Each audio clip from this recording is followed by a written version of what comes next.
of grace and are the people who understand the magnitude of guilt.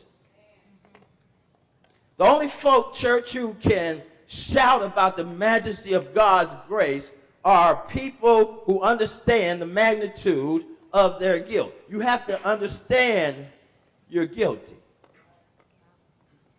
When you realize, church, what God kept you from, what God could have let happen to you, when you realize, brethren, it wasn't because you've been so careful. Because there are some people who are better than you that lost their house this past week.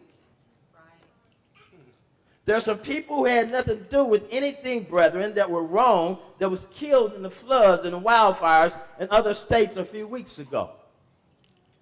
But God kept you. Not because you were so good and holy, church, or careful, brethren, but because it was grace that kept you. Amen. It was grace. Let me talk to a sinner like me.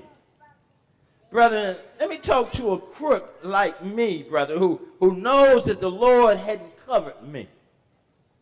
I would be lost in eternity right now, church. That's why I get excited about grace. Amen. Amen. Because it's a whole lot of stuff God lets stay in the dark. Right?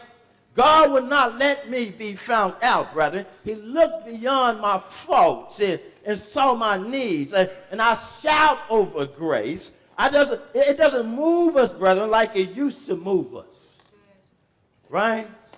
We used to sing Amazing Grace.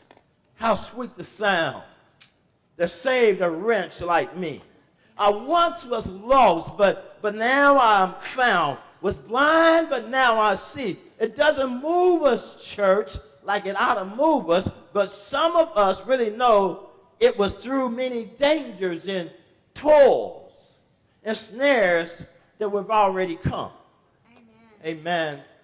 Thank God, brethren, for his grace, because there's nothing in salvation that has anything to do with human effort. Nothing.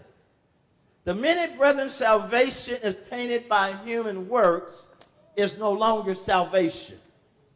Paul wrote in Ephesians 2 and verse 8, "For we're saved by grace through faith, and not of yourselves." Amen. It is a gift of God, not of works, lest any man should boast.